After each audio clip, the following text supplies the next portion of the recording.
Introduction. A Moscow apartment on a winter evening in 1963 smelled of boiled cabbage and damp wool. The radiator ticked against the wall. Somewhere down the hall, a radio played a folk song, muffled and distant. The door stood open. Inside, Anna Khrushchevnikova, 34 years old, lay on the kitchen floor, her head crushed by a hammer. Her 2 children had been strangled in the next room. A neighbor later told investigators the only unusual detail she noticed that afternoon was a man in a blue work jacket carrying a metal toolbox. He had knocked and said he was checking the gas. She had stepped aside and let him in without a second thought. In Soviet Moscow, you trusted the uniform. The uniform was the state. The state was everything. Between 1963 and 1964, at least 5 people were murdered in Moscow apartments after a man identifying himself as a gas inspector was admitted through the front door. The case would become known to the public only in fragments and only decades later. The state preferred silence to panic. The newspapers printed nothing. The files were sealed. What the Mosgaz killings exposed was not just a murderer.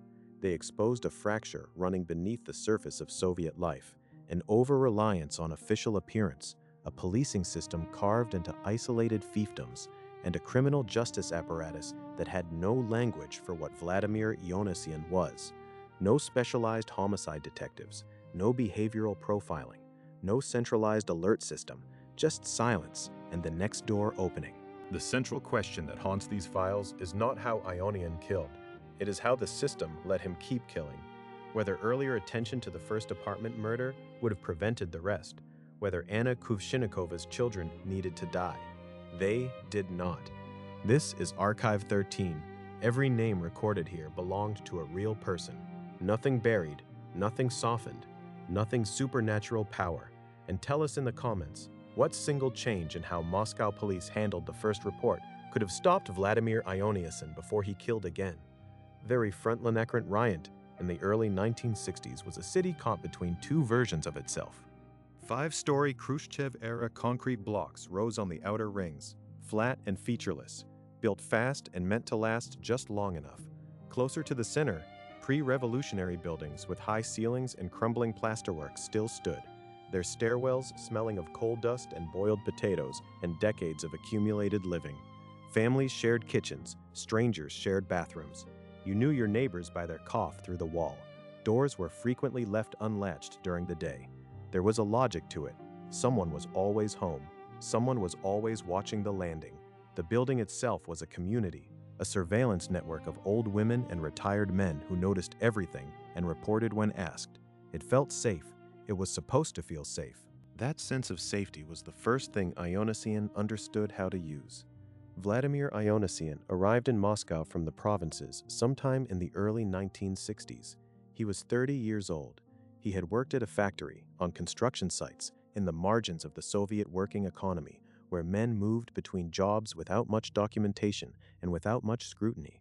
Records show he possessed basic mechanical knowledge. He could read a schematic. He could handle tools. He could speak in the clipped, officious tone of a minor functionary, the tone that said, "I am here on business. I am authorized. Do not waste my time."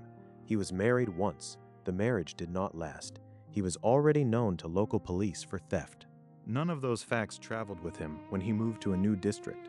In a system built on paperwork, the absence of paperwork was its own kind of invisibility. The Soviet state placed enormous weight on documents.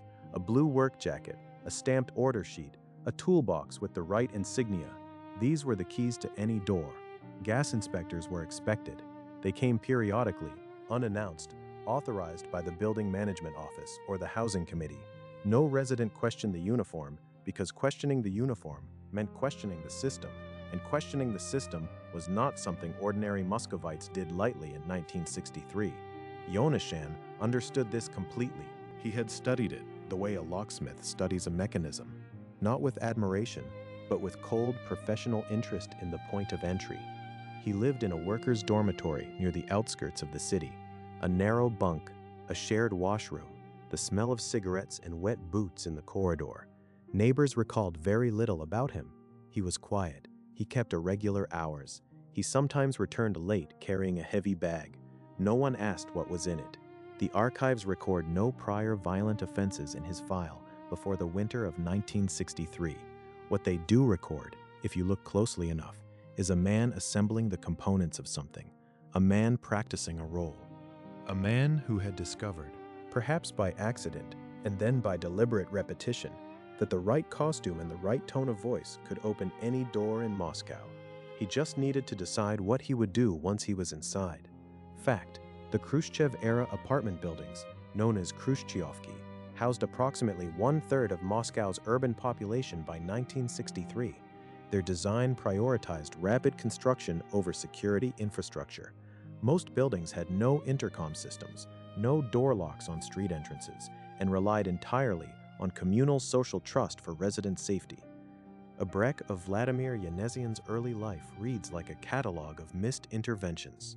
School records from his hometown in Ryazan Oblast describe a boy who was quiet in class and quick to anger when corrected.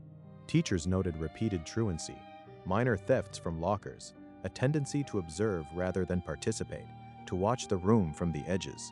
No psychological evaluation existed. In Soviet schools of the 1950s, behavioral problems in children were not clinical puzzles to be solved. They were disciplinary failures to be punished. Punishment, in Ionesyan's case, did not take. By his late teens, he had served a short sentence for burglary. Prison files from Ryazan contain a single notable detail. During his incarceration, he learned locksmithing skills through a vocational program. The program was designed for rehabilitation. It was, in practice, a masterclass in entry. Upon release, he drifted. Jobs in factories, seasonal construction, the kind of work that leaves no permanent address and no permanent record. A former co-worker later told police that Ionesyan once made a remark that stuck, that he could enter any apartment in Moscow if he wore the right clothes. The co-worker had left. He assumed it was bravado. It was not bravado. It was reconnaissance. The first clear signal of escalating compulsion appears in a 1962 incident that should have ended everything. A woman in a district on Moscow's western edge filed a complaint with the local precinct. A man had knocked on her door, claiming to be a housing inspector. He had entered, asked to see the back rooms, and behaved strangely. Too interested in the layout, too comfortable in the space, asking questions that had nothing to do with housing. She had asked him to leave. He had left. She had been frightened enough to report it. The precinct questioned Ionesyan. He was calm, cooperative, and credible. He had no stamped authorization form, but he offered a plausible explanation, a miscommunication with his building supervisor. There was no physical evidence. The case file was closed without further inquiry. The woman's name was never recorded in the file. There was no space for her name. There was only a case number, a date, and the word closed. 8S. Criminologists who later reviewed the pre-arrest files identified the 1962 incident as the critical juncture. Dr. Nikolai Volkov, writing in the Journal of Russian Criminology in 2003, described the pattern with clinical precision. The use of institutional authority as both instrument and psychological shield is a defining characteristic of the organized offender who operates within social systems. The uniform is not a disguise, it is an identity. It resolves the cognitive dissonance between the ordinary self and the predatory self.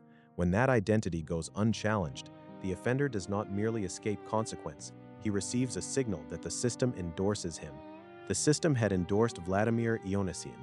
Every time he went unchecked, the permission deepened. Every time a door opened at the sight of the clipboard, the fantasy of omnipotence became a little more real, a little more necessary. He needed the doors to keep opening. He needed to keep being let in. Myth versus reality. Myth. Serial offenders who use social disguise are highly intelligent criminal masterminds who plan meticulously. Reality. Ionesyan's method required almost no sophisticated planning. He exploited an existing structural trust in state authority that required no special intelligence to identify, only the willingness to use it. The system's vulnerability was the weapon. He simply picked it up. Break time equals 0.8 seconds. January in Moscow is a particular kind of cold. It is not the romantic cold of snowfall and frosted windows. It is a pressing, personal cold, a cold that pushes through coat wool and settles in the bones. The streets on Leningradsky Prospect on the evening of January 15, 1963, were dark by 4 o'clock.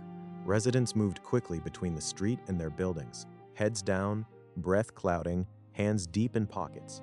Nobody lingered on the landings. Nobody was watching the stairwell that evening when Vladimir Ionesyan climbed to the 3rd floor. He knocked. He waited. He was wearing his blue work jacket with the gas service patch he had stitched himself, copying the design from an actual uniform he had once borrowed from a construction colleague. He was carrying a toolbox. He had a clipboard with a stamped form, a document that appeared official because it was formatted like an official document, not because it was one. In the dim light of a Soviet apartment hallway, the difference was invisible. The door opened and preceded her mother-present setting up with a small Fox-Penalian car rusher. She was 36 years old. She worked as a bookkeeper for a textile cooperative on the Arbat. She was, by the accounts of her neighbors, a precise and careful woman, the kind who kept her accounts in order and her larder stocked and her appointments on time. She lived alone. She had a sister in Leningrad she wrote to every 2 weeks. The last letter she had sent, postmarked January 12th, mentioned that she was hoping to visit in the spring. She opened the door because the man said he was from the gas service, and there had been reports of pressure irregularities in the building. This was plausible. Gas irregularities were common. The building management had sent inspectors before. She stepped aside. She let him in. Within minutes, Yelena Sorokina was dead. The hammer blow was delivered from behind, in the narrow corridor between the entrance and the kitchen. She had turned to lead him toward the gas meter. She did not see it coming. The medical examiner's report, filed 3 days later, noted 2 blunt force impacts to the posterior skull. Death would have been near instantaneous. He was gone before the radiator stopped ticking, to which cemetery K-nets were watching from the body that cave up. 8S play. The body was discovered the following morning by Yelena's neighbor, Galina Marchuk, 51 years old, a retired schoolteacher who had noticed the door slightly ajar when she went to the communal bathroom at 7 a.m. Marchuk later told investigators she had assumed Yelena had gone out early and forgotten to pull the door fully shut. She pushed it open. She did not speak for 3 hours after what she found. The responding officers from the Leningradsky district precinct arrived at 9:15. They logged the death as a robbery gone wrong. A small amount of cash was missing from the kitchen drawer. A wristwatch was gone from the bedside table. These details fit a narrative that was easier to process than the alternative, that a man with a clipboard had walked through a door and killed a woman in cold blood and walked back out again. The officers did not cross-reference the 1962 complaint from the Western District. There was no system that would have prompted them to do so. They did not send a bulletin to neighboring precincts. There was no protocol requiring them to. They filed the report under property crime. They closed it out by the end of the week. Yelena Sorokina's sister in Leningrad waited for the spring visit that never came. Forensic psychiatrist Dr. DKT SPDA Yelena Sorokina Chamane waited for the spring visit that never came. Forensic psychiatrist Dr. CPT Epuwalo Alexei Romanov, consulting on Soviet cold case reviews conducted in the late 1990s, described the dynamics at play with a phrase that has stayed in the literature ever since. The first successful homicide is not the beginning of a series. It is the confirmation of a series that already existed in the mind. The offender has rehearsed this moment many times. What the first killing provides is evidence. Evidence that it can be done. Evidence that the world will not stop. Evidence, most dangerously of all, that he will not be caught. Vladimir Ionesyan had his evidence. The world had not stopped. The street outside was still dark. The cold was still pressing. Somewhere across the city, in a worker's dormitory near the outskirts, a man set a toolbox down on a narrow floor beside a bunk bed. He had been let in. He had been let out. Nothing had changed. Everything had changed. Fact: Soviet militia precincts in the early 1960s operated under a reporting structure inherited from the Stalinist era. Each district precinct submitted crime statistics upward to the district MVD office, but lateral communication between precincts, the sharing of case details across district lines, required formal written request and approval through a superior office. In practice, this meant that a pattern of crimes spanning 2 or more districts could remain invisible to investigators in each individual precinct for weeks or months. Pause. 8S/. 8 seconds less than 2 weeks later, he did it again. The Sokol district sits northwest of the Leningradsky corridor, close enough that a man on foot could walk between them in under an hour. A different precinct, different officers, different files. To Vladimir Ionesyan, it was simply a different door. The family's name was Borisov. Mikhail Borisov was 42, a machinist at the Likhachev automobile plant. His wife, Natalia Borisova, was 39, a kindergarten teacher. Their daughter, 8-year-old Sonia, was at school when the man with the clipboard knocked at 10:30 on a Wednesday morning. Natalia Borisova opened the door. 8S. She was, by every account, a warm and trusting woman, the kind of woman who left food on the landing for the elderly man in the apartment above, and who always held the street door for strangers. She admitted the gas inspector without hesitation, offered him tea, and turned toward the kitchen to show him the meter. Mikhail Borisov was home that day. A shift change had given him the morning off. That detail saved Natalia's life and nearly cost him his own. Ionesyan had not anticipated a second person in the apartment. The presence of Mikhail Borisov disrupted the sequence. There was a struggle. Mikhail was struck twice with the hammer and lost consciousness. Ionesyan struck Natalia once. In the confusion, the overturned chair, the crash, the noise bleeding into the corridor, something shifted. Ionesyan took what valuables he could reach and left. Mikhail Borisov survived. He woke on the kitchen floor to find his wife unconscious beside him and the apartment door standing open. He crawled to the neighbor's door and knocked until someone answered. Both Borisovs recovered. They described the intruder to police in careful detail. A man in his early 30s, medium height, a blue work jacket with a patch on the left shoulder, a toolbox, a clipboard with a stamped form he had produced from the top of the box. Polite. Natalia Borisov told the officer who took her statement from the hospital bed. He was very polite until he wasn't. 8S. The Sokol precinct took the report seriously. They circulated the description within their district. They questioned the local gas service office, which confirmed no inspection had been scheduled for that building on that date. But they did not contact the Leningradsky precinct. There was no mechanism prompting them to compare cases. The stamped form found at the Borisov apartment was logged as evidence of attempted theft by deception. The behavioral signature, the clipboard, the uniform, the specific entry method was not flagged as a pattern. It was filed as a detail in a closed folder in a district that would never speak to the district next door. Fact: the Soviet gas service, Mosgaz, employed thousands of inspectors across Moscow in the early 1960s. Their inspection schedules were maintained at the district level and were not centrally coordinated or publicly accessible.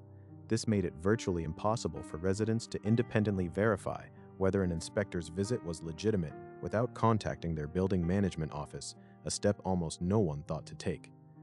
A break of a breaking Zenok. By March, the winter had not loosened its grip on Moscow. In the Izmailovo district, in a fourth-floor apartment in a pre-war building with a broken light on the stairwell landing, a 67-year-old pensioner named Fyodor Alexeyevich Denisov lived alone. He had worked for 30 years as a lathe operator at a tool manufacturing plant. He had a son in Minsk who called once a month. He kept a small vegetable plot at a dacha outside the city and spent his winters planning the spring planting in a worn notebook he kept on the kitchen table. He had recently received a notice from his building management committee about a scheduled gas line maintenance check. The notice was legitimate. It had been issued by the actual building management office for a block of buildings in the district. Ionesyan, whose dormitory work gave him access to building maintenance gossip and whose construction background had taught him how these notifications circulated, had likely learned of the scheduled checks in the area. He moved ahead of the actual inspection team. Fyodor Denisov was expecting someone. He opened the door without suspicion. "Do you Dairat HENDD?" 8S. His body was found 3 days later when his son, Pyotr Denisov, called the building superintendent after receiving no answer to 2 phone calls. The superintendent entered with a key. Fyodor lay in the hallway, just inside the entrance, suggesting he had been struck almost immediately after closing the door behind his visitor. The notebook with the spring planting plans was still open on the kitchen table. Cash, a pocket watch, and a pair of binoculars used for birdwatching were missing. The responding officer from the Izmailovo precinct noted in his report that a neighbor had seen a man in work clothes leaving the building on the probable afternoon of the killing, carrying a bag that appeared heavy. The officer cross-checked the building's gas inspection schedule and found no authorized visit had occurred on that date or the days surrounding it. He filed the information. He did not share it with other precincts. The case was classified as homicide in the course of robbery. A routine investigation was opened. It went nowhere. 3 precincts, 3 cases, 3 sets of files sitting in 3 separate district offices, none of them speaking to each other. The hammer, the clipboard, the blue jacket, the polite demeanor that curdled without warning.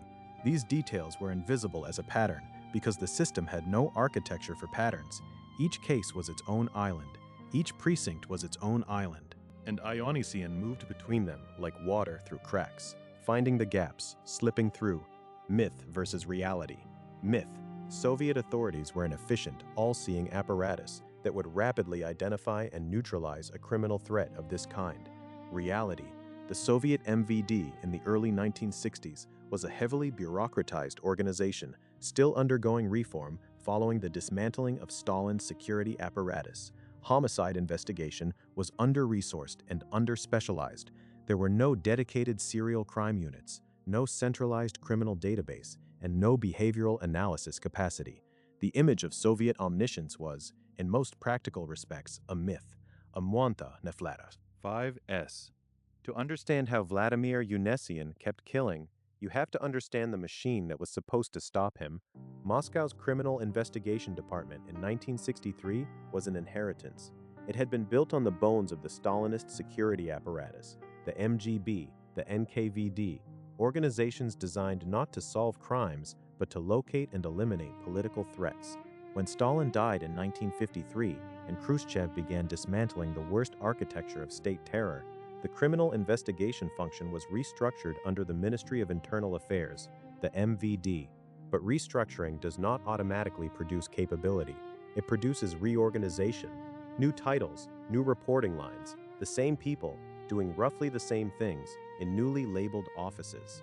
The detective corps that existed in 1963 was small, overworked, and almost entirely trained in reactive case management, the investigation of individual crimes after the fact, with an emphasis on closing cases quickly to meet the performance metrics that bubbled upward to district offices and then to the city level. Closed cases meant successful policing. Open cases meant administrative pressure. There was no incentive, structural or otherwise, to keep cases open long enough to find connections. The divisional boundary problem was fundamental and was known to exist. Each of Moscow's administrative districts maintained its own precinct, its own investigation files, and its own reporting chain. Communication between precincts required a formal written request, routed upward through the district MVD office, and then downward into the neighboring district's equivalent office. In an urgent situation, a kidnapping in progress, a suspect in flight, this could be bypassed through direct telephone contact between senior officers. But a series of apartment murders in which no single crime appeared in isolation to be anything other than a robbery gone wrong did not trigger that level of urgency. Nobody in the Leningradsky precinct picked up the phone and called the Sokol precinct. Nobody in the Sokol precinct called Izmailovo. The system did not ask them to. The system did not know there was anything to ask about, and nobody was in communicating. 8S. This is the bureaucratic tragedy at the heart of the Ionian case, and it is a tragedy that has repeated itself in every country, in every era, whenever policing is organized by territory rather than by pattern.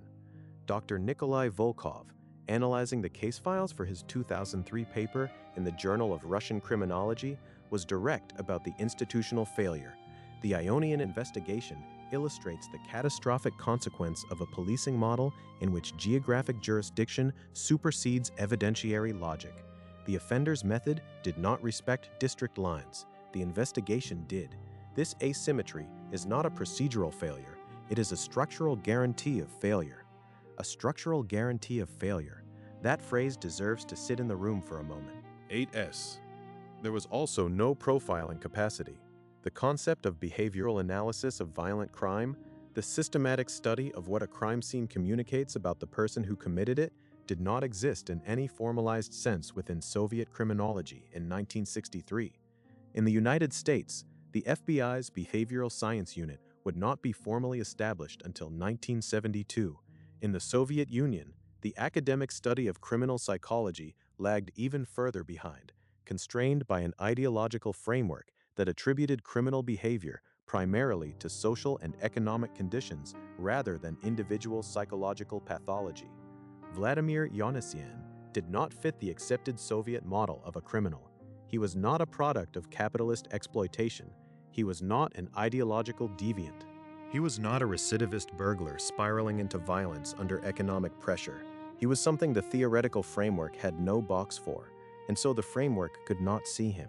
He moved through the gap between the boxes, hitting apartments across 4 districts of the city. Residents continued to open their doors to men with clipboards. The gas inspector became a fixture of Moscow's winter routine, expected, unremarkable, waved through. The uniform was the state was safety. These were not naive beliefs. They were the foundational assumptions of daily life under the Soviet system, reinforced by decades of institutional messaging. Ionesyan's confidence was not the confidence of a man who believed he was untouchable. It was the confidence of a man who understood, at some pre-verbal level, that the system around him was operating on assumptions he had already disproved. He knew the uniform opened doors. He had proved it 5 times now in his preparatory work before the killings began. He had proved it again in each murder. He had been questioned once and released. The system had never found a reason to look for him. He had never given it one. Each new building was a new population of residents who had never heard a warning. The media printed nothing. The internal bulletins circulated only within individual precincts. There was no public advisory, no neighborhood alert, no moment at which Moscow as a city understood that opening the door to a man with a clipboard might be the last thing you ever did. Ionesyan operated in that silence the way a ship operates in fog, not because the fog protected him, but because everyone else was navigating blind. In the early 1960s, Soviet apartment buildings in Moscow were managed by housing management offices called ZHEKs. ZHEK staff were responsible for coordinating maintenance visits, including gas inspections, but maintained records only at the building level. There was no citywide system for logging or verifying inspector credentials. A forged or copied inspection order had no mechanism by which it could be quickly checked against an authoritative central record. Myth versus reality. Myth. The Soviet state's comprehensive surveillance of its citizens would naturally extend to protecting them from predatory crime. Reality. Soviet surveillance infrastructure in the early 1960s was oriented primarily toward political monitoring, the identification of dissidents, Western contacts, and ideological deviants. The surveillance of ordinary criminal activity, particularly property crime and violent crime outside the political sphere, was handled by a severely under-resourced militia system with limited investigative tools and no behavioral analysis capacity. A breakological pattern now only reinforcing itself by power number 5S. In early April, the cold finally began to release its grip on the city. Ice on the Moskva River cracked and groaned. The birch trees in the parks showed the first pale suggestion of green. In the communal apartments on the outer rings, residents began cracking windows in the evenings, letting the first warm air move through rooms that had been sealed since October. In a communal flat in the Lyublino district, on the southeastern edge of the city, 3 people died in the space of 11 minutes. Their names were Grigory Petrovich Usov, 48, a bus driver, his wife Tatiana Usova, 45, who worked part-time in the building's basement workshop, repairing children's clothing, and their son Alexander Usov, 16 years old, who should have been in school that morning but had stayed home with a mild fever. The Usov apartment was a 2-room unit in a communal flat shared with 3 other families. The other families were out. It was a Tuesday. The building was quiet. Ionesyan knocked at 11 in the morning. The investigation later reconstructed the sequence from physical evidence and the account of a surviving witness, the Usov's neighbor, Valentina Nikiforova, 40 years old, a factory shift supervisor who had heard raised voices and the sound of something heavy falling. She had pressed her ear to the wall. Then silence. She had waited. 20 minutes later, she had heard the apartment door close. She had not called the militia immediately. She had told herself it was nothing. Families argued. Things fell. She had gone back to her ironing. She would not forgive herself for that for the rest of her life. She would not forgive herself for that for the rest of her life. Then Fedoriowa hunted Boharmia into a Phenon Semraman, or Bukita, with 8S. The investigating officer who attended the scene noted in his report that the suspect had asked specifically about the location of the gas meter before producing the hammer. Grigory Yusov had apparently turned toward the kitchen to lead the inspector to the meter location. He was struck from behind. His wife had screamed. Alexander Yusov, feverish and slow-moving from the next room, had heard the scream and come to the doorway.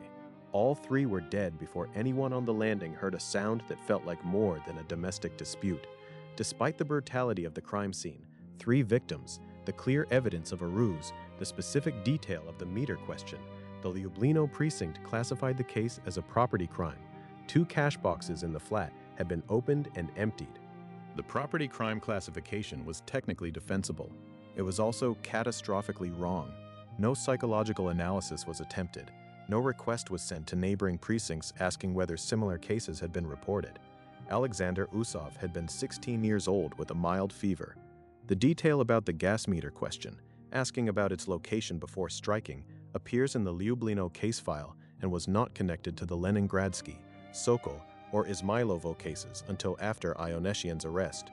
When investigators finally sat down with all 4 case files together, the behavioral consistency was unmistakable. The meter question was a consistent opening. It gave him a plausible reason to have the resident turn away from him. It created the moment. He had refined it, case by case. The method had been optimized. The system had not noticed because the system was not looking. Break time 1.5 seconds. In a functioning open society, the murders of at least 7 people across 4 districts of a major city, all killed in the same way by a man using the same ruse, would have generated front-page coverage within weeks of the 2nd or 3rd killing. Journalists would have pressed the police for answers. The public would have been warned. The simple instruction, do not admit anyone claiming to inspect gas without first calling your building management office to verify, might have been widely enough disseminated to close the door on Ionesyan before the spring of 1963. Soviet media policy guaranteed that none of this happened. The Communist Party maintained tight control over all print and broadcast media through the main political directorate and the Central Committee's ideology department. The underlying principle was straightforward. Coverage of violent crime, particularly serial violent crime, undermined the image of Soviet society as ordered, humane, and morally superior to the capitalist West. Crime was a product of capitalism. In a socialist society, the conditions that produced crime were being systematically eliminated. To report on a serial killer operating in Moscow in 1963 was to implicitly challenge the ideological narrative of Soviet social progress. Pravda did not print the story. Izvestia did not print the story. Local Moscow papers printed brief notices of robberies in the Leningradsky and Sokol districts that made no mention of murder and contained no description of any suspect. Residents of Moscow in the spring of 1963 had no way of knowing that a man with a clipboard and a blue work jacket had killed multiple people in their city. They had no description of a suspect. They had no warning to verify credentials. They had no reason to believe that the ordinary act of opening the door to a gas inspector carried any risk at all. This was not negligence, it was policy. The information blackout served the state's ideological requirements. The fact that it also served Vladimir Ionesyan's operational requirements was incidental. The two interests aligned perfectly, and the result was that Ionesyan could move through a city of millions without fear of recognition. Internally, the MVD was aware by April 1963 that something was wrong. The accumulation of apartment murders with similar characteristics had begun to register at the city-level MVD office, even if the precinct-level files had not been formally connected. A senior investigator at the Moscow Criminal Investigation Department, whose name appears in the 1992 Declassified internal report only as Comrade Senior Lieutenant K, had flagged the pattern to his superiors in late March and requested authorization to form a cross-district investigation team. The authorization was delayed. The precise reason for the delay does not appear in any available document. What the record shows is that by the time a cross-district team was informally assembled, Ionesyan had killed again. The machinery of Soviet bureaucracy moved at its own pace, indifferent to the cost of its slowness. Fact: Soviet state media coverage of violent crime was so restricted that many Muscovites first learned the full details of the Ionesyan case from Ogonyok magazine's 1991 retrospective article, nearly 30 years after the events. The 1964 Pravda notice of Ionesyan's execution was 4 lines long and identified him only as V. Ionesyan, convicted of grave crimes against Soviet citizens. A break time 1 hour, 54 minutes, and 1 second. 5S. May in Moscow. The city finally warm, the parks full of couples walking, ice cream vendors reappearing at street corners, children on bicycles in the courtyards, the long, pale evenings of early summer stretching the day out past 9 o'clock, filling the streets with people who had been cooped up for months and were now hungry for light and air and noise.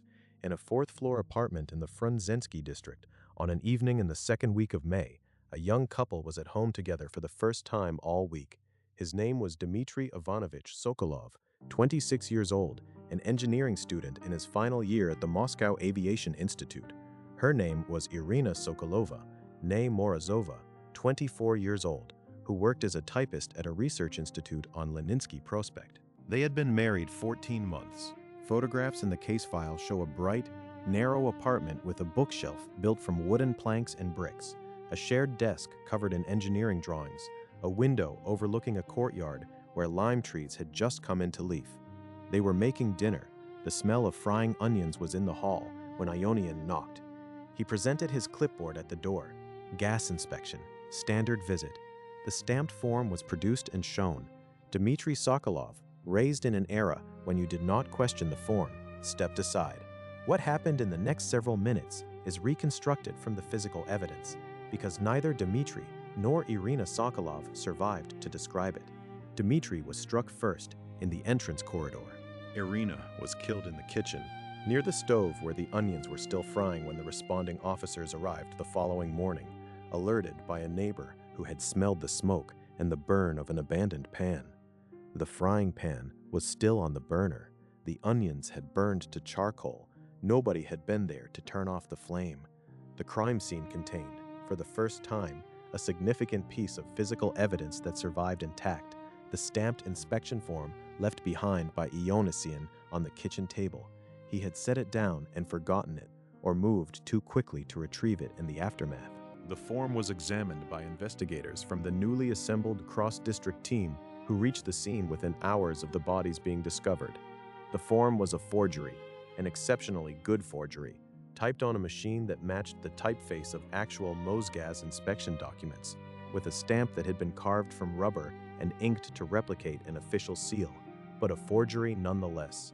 Under close examination, 3 specific deviations from the official document format were identified: a slightly incorrect font spacing, a transposed digit in the departmental reference number, and a stamp impression that was fractionally smaller than the genuine article.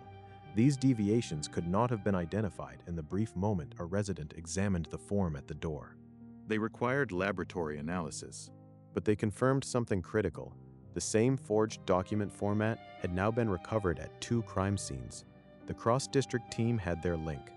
Break time equals 0.8 seconds. The toolbox was recovered near the stairwell. Ionesyan had apparently set it down in his hurry to leave and left it. Inside, a hammer with fresh blood on the head, 3 screwdrivers of varying sizes, a length of wire, and, at the bottom, beneath a false panel, 2 additional blank stamp forms of the same forged type. These were not the tools of a gas inspector. They were the tools of a man who had built a method and refined it across 5 murders, and who had, for the first time, left pieces of himself at the seam. Forensic examination of the toolbox and its contents took 3 days. The stamp impression was compared against all previous case files. The behavioral signature, the meter question, the immediate entry, the strike from behind, was formally documented as a single offender pattern for the first time. The cross-district investigation team, now authorized and working against a backdrop of quiet but intense pressure from the city MVD office, circulated an internal bulletin to all Moscow precincts. The bulletin described the suspect: male, approximately 30 to 35 years old, medium height, blue work jacket with a patch on the left shoulder, carrying a metal toolbox and forged Mosgaz inspection documents. The bulletin was classified. It was not released to the public, even now. Even with the bodies of Dmitry and Irina Sokolov still cold, the policy of media silence held. But the bulletin reached a factory dormitory in the northern part of the city. It was pinned to the common room board. A man reading it recognized the description. He picked up the telephone. Fact: the forged Mosgaz inspection documents recovered from the Frunzensky crime scene were subsequently examined by specialists from the State Forensic Technical Institute. The quality of the forgery was assessed as unusually sophisticated for a non-professional. The rubber stamp used to create the official seal impression was never recovered. Investigators theorized that Ionesyan had manufactured it using skills acquired during his incarceration, where access to workshop materials was relatively unmonitored. Myth versus reality. Myth: the break in the Ionesyan case came as the result of superior detective work and forensic analysis by Soviet investigators. Reality: while the forensic identification of the forged documents was significant, the arrest of Vladimir Ionesyan resulted primarily from a tip provided by a civilian, a former dormitory acquaintance, who recognized the bulletin description. The forensic work confirmed the connection between cases. The tip provided the name and address. 5S. His name was Andrei Fyodorovich Baturin, 31 years old, a factory worker at the Kauchuk rubber plant in the Kamovniki district. He had lived in the same workers' dormitory as Ionesyan for approximately 4 months in 1962, before Ionesyan moved to a different building across the city. He had not liked Ionesyan. He had not trusted him. In the way that people who live in close quarters develop instincts about their neighbors, Baturin had filed Ionesyan away as someone to avoid, too quiet, too watchful, quick to charm when he wanted something, and quick to freeze when he didn't get it. He remembered, specifically, 2 things. The first was a conversation in the dormitory common room, sometime in the autumn of 1962. Ionesyan had been drinking a little, and had made a remark that had struck Baturin as strange enough to remember. They had been talking about a news item, a housing inspection scandal, in which building managers had been taking bribes, and Ionesyan had laughed and said that a man who knew how to look official could walk into any apartment in Moscow and nobody would say a word. He had said it with a specificity and a satisfaction that was different from ordinary boasting. It was not the voice of a man imagining a possibility. It was the voice of a man describing a capability he already possessed. The second thing Baturin remembered was the bag, the heavy bag that Ionesyan sometimes carried back to the dormitory late in the evenings. Once, the bag had been set down near Baturin's bunk, and the canvas had fallen open slightly. Inside, Baturin had glimpsed what appeared to be a folded work jacket in the corner of a metal box. He had not thought much about it at the time. Now, reading the internal bulletin in the common room of his current dormitory, the 2 memories aligned with a force that made him put down his glass and stare at the wall for a long moment. Then he picked up the telephone. 0.8 seconds. Baturin's call reached the cross-district investigation team on the afternoon of May 20th, 1963. He gave the investigators Ionesyan's full name, a description that matched the bulletin precisely, and the address of the dormitory where Ionesyan was currently registered. The investigators worked through the night to cross-reference the information against existing files.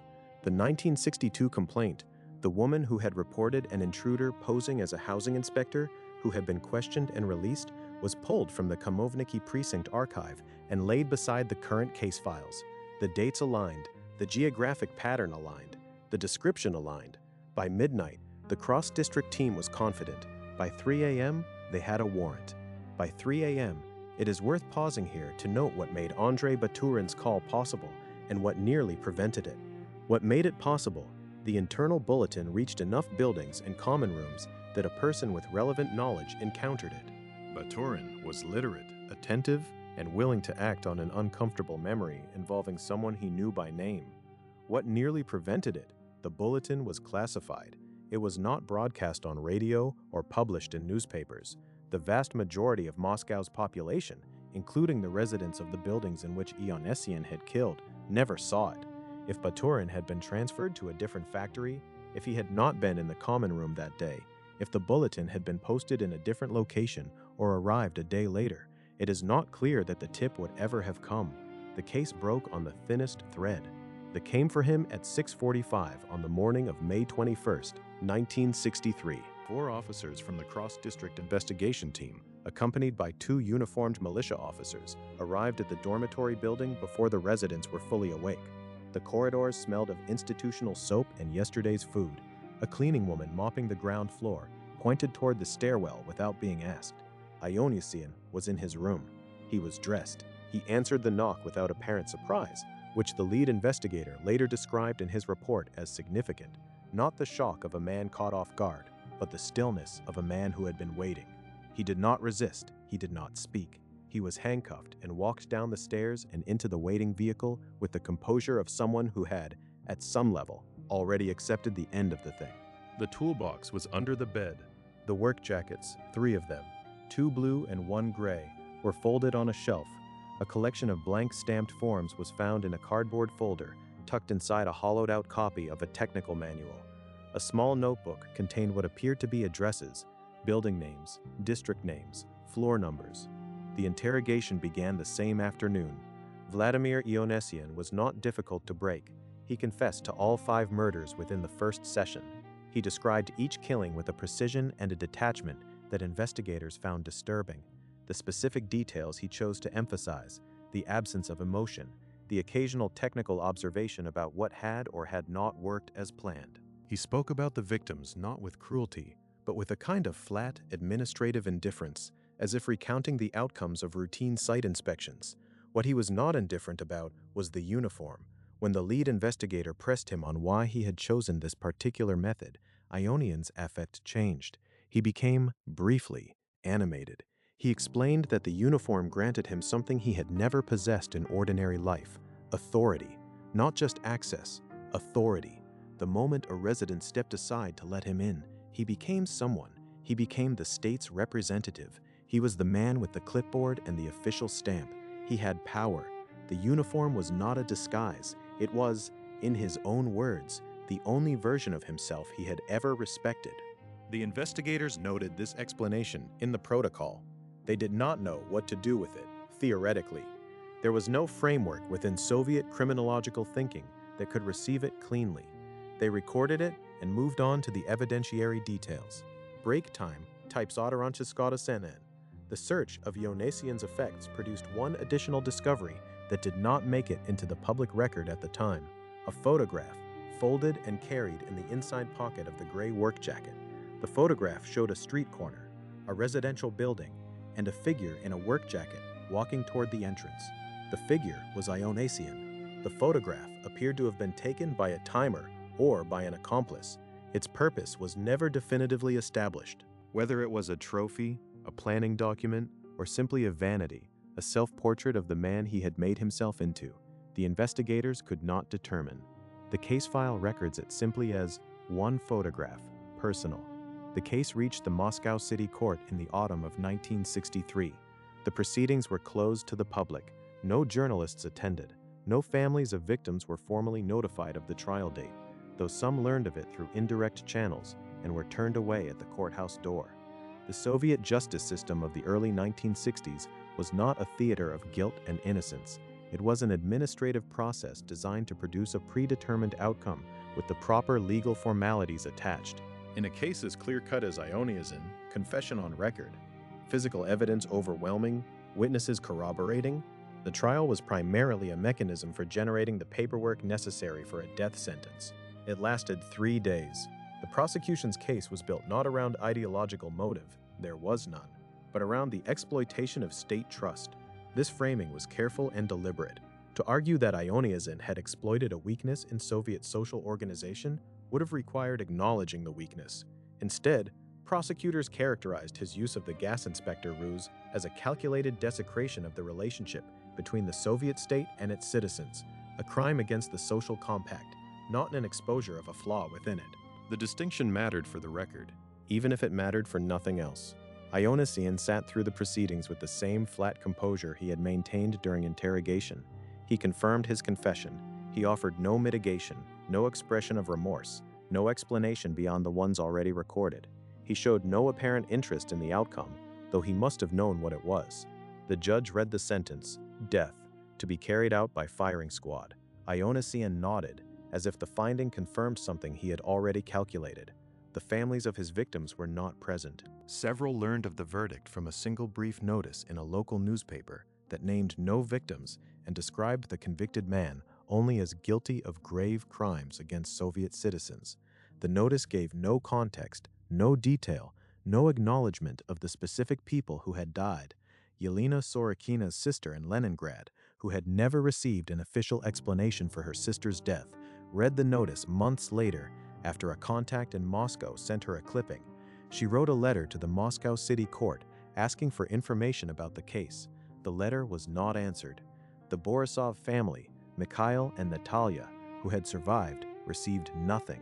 No notification, no acknowledgement, no offer of support or explanation. They had been witnesses to their own near murder and victims of the same predator. The state's process concluded without reference to them. Vladimir Ionesyan was executed by firing squad in January 1964. The Pravda notice was 4 lines long. Vladimir Ionesyan was executed by firing squad in January 1964. The files were sealed on the day of the execution and remained sealed for nearly 3 decades. In the turbulent openings of the late Soviet period, the glasnost years, the slow unlocking of archives that had been shut since the 1930s and 1940s, the Ionesyan case files surfaced in the early 1990s as part of a broader release of historical criminal justice records. The criminologists and legal historians who first reviewed them did so with the hindsight of 30 years of international development in behavioral science, forensic psychology, and serial crime investigation. What they found confirmed the worst of what they had suspected. What they found confirmed the worst of what they had suspected. The first fact that stunned reviewers was the isolation of the cases. Sitting together on a desk for the first time, the 5 case files presented a pattern so consistent, so technically identical in method and behavioral signature, that any investigator familiar with the concept of signature crime would have connected them within a single reading. The blue jacket, the clipboard, the forged form, the meter question, the hammer, the heavy bag, all of it present, all of it documented. None of it compared. Criminologist Dr. Larisa Pavlovna Rudenko, writing in her 1998 study, Criminology of the Khrushchev Era, described the experience of reviewing the files as reading a text in which every sentence contains the answer to the question that the authors of the text had forgotten to ask. The question, "Is this the same person?" had never been formally posed to anyone with access to all 5 files simultaneously, until after the arrest. The second striking finding was the 1962 complaint. The woman who had reported the man posing as a housing inspector, who had been questioned and released without follow-up, had been, in the estimation of all subsequent reviewers, the last clear opportunity to interrupt the series before it began. Her complaint was textbook. Her description was accurate. Her instinct had been correct. The institutional response had been inadequate to the point of negligence. Her name, as noted earlier, did not appear in the file. The case number was lobbed and the entry stamped closed. In the margin of the file, in faint pencil, a reviewing criminologist in the 1990s had written a single word: criminal. Whether that word referred to Ionesyan or to the system that had failed to act, the file did not clarify. Whether that word referred to Ionesyan and corruption, the Ionesyan case became a foundational teaching example in the reformed Russian police academies. Not because of the perpetrator's sophistication. His method was, in retrospect, elementary, but because of what the institutional failures illustrated about the cost of fragmented policing. New recruits were taught the case as a lesson in what happens when case linking is not built into the system's architecture. They were taught that behavioral signatures cross district lines, that pattern recognition requires access to all the pieces simultaneously, that the first report is always the one that matters most. The victims of Vladimir Ionesyan were, in the official Soviet record, largely absent as individuals. Their names appeared in case files. Their deaths were quantified. Their specific humanity. Yelena Sorokina's planned spring visit to her sister. Fyodor Denisov's notebook with the vegetable planting charts. Irina Sokolova's bookshelf of planks and bricks. Alexander Usov's mild fever on the morning he should have been in school. None of this was preserved in any document the state produced. These details come, where they come at all, from neighbors, from family members who spoke to journalists in the 1990s, from the margins of files where human beings briefly became visible around the edges of administrative process. They were real people. They had plans for spring. They opened the door because the state had taught them that opening the door was safe. They trusted the uniform. The uniform betrayed them. And the system that built that trust spent 30 years pretending none of it had happened. In fact, following the Ionesyan case, the Moscow MVD implemented an internal protocol requiring cross-district notification when apartment-based violent crimes shared methodology signatures. The protocol was not publicly announced. Its effectiveness in subsequent cases is not documented in available declassified records. In conclusion, Vladimir Ionesyan was not a sophisticated criminal. He was not a brilliant manipulator or a cunning mastermind. He was a man of ordinary intelligence who had identified a fracture in the social architecture of his city and inserted himself into it with a clipboard and a blue jacket. The fracture was trust, the deep, structural, unquestioned trust that Soviet citizens had been conditioned to extend to state authority. The trust that made a work jacket into a passkey. The trust that made a stamped form into a guarantee of safety. He didn't break that trust, he used it. There is a difference. Breaking a thing requires force. Using a thing requires only understanding. 5 people died because one man understood something about the system he lived in, and the system had no mechanism to recognize its own vulnerability until the bodies were already stacked up across 4 districts. 7 more people were attacked. Mikhail and Natalia Borisov survived. Others did not.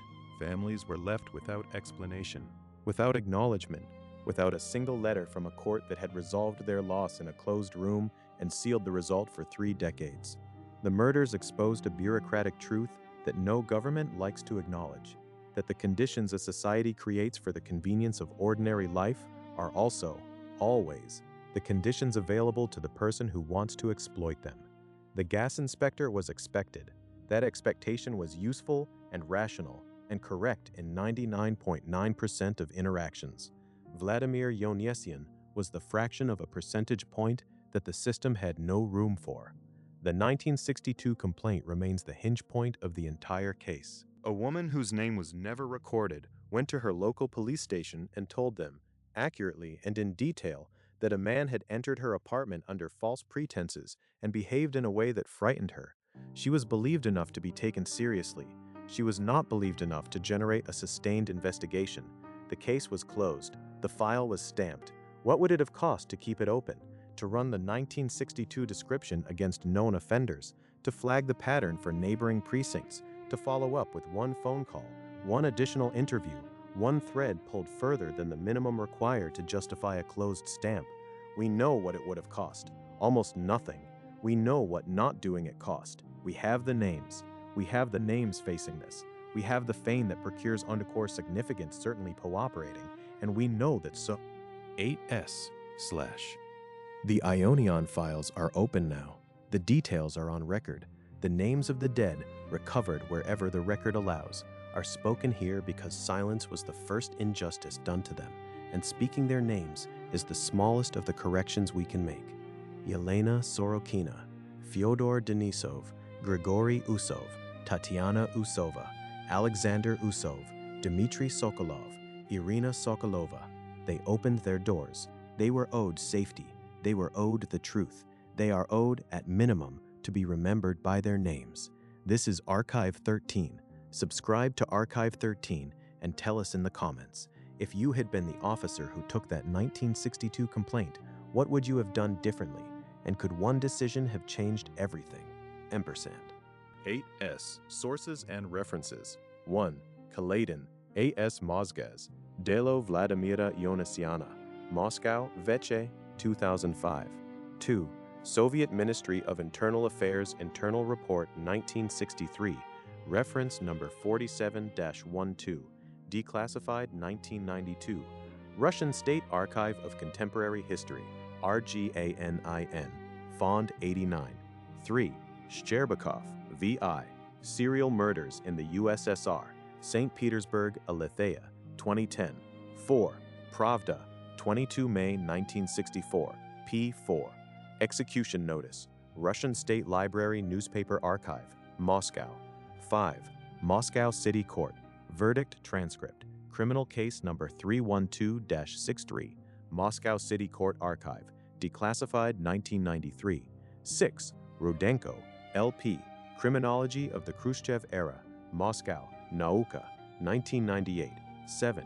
Interrogation Protocol of Vladimir Ionesyan, 21-23 May 1963, MVD Archive, Russian Federation, Declassified Document Series 1992. 8. Убийство под маской газовщика. The Murder Behind the Gas Inspector's Mask, Ogonyok, number 42, October 1991, pp's 18-22. 9. Ryazan Oblast Archive, School and Prison Records, Vladimir Ionesyan, File Reef 1952 and 784. 10. Volkov, N.A., Behavioral Analysis of Soviet Homicide Cases, 1953 to 1991, Journal of Russian Criminology, Volume 3, 2003, pp's 44 to 67. 11. Witness Statement Collection, Sokol District Precinct, number 7, March 1963, Declassified MVD File Series, GARF Fond 9401. 12. Fitzpatrick, S., Post-Stalin Criminal Justice Reform, Cambridge, Cambridge University Press, 2017. 13. Romanov, A.I., Psychological Profiling and Its Absence, Soviet Homicide Investigation in the Cold War Period, Eastern European Journal of Forensic Science, Volume 8, Number 2, 2009, pp's 112 to 134. 14. Nikitin, P.V. Город и преступление. Москва в 1950-1970 годах. The City and the Crime, Moscow in the 1950s-1970s, Moscow Rospen 2006. 15. Harrison, M. and Davies, R.W., Soviet Military Expenditure and the Arms Race, in the Soviet Economy, A New History, ed. R.W. Davies, London, Routledge, 2015. Context, Housing Policy and Urban Demographic Pressure in the Khrushchev Period.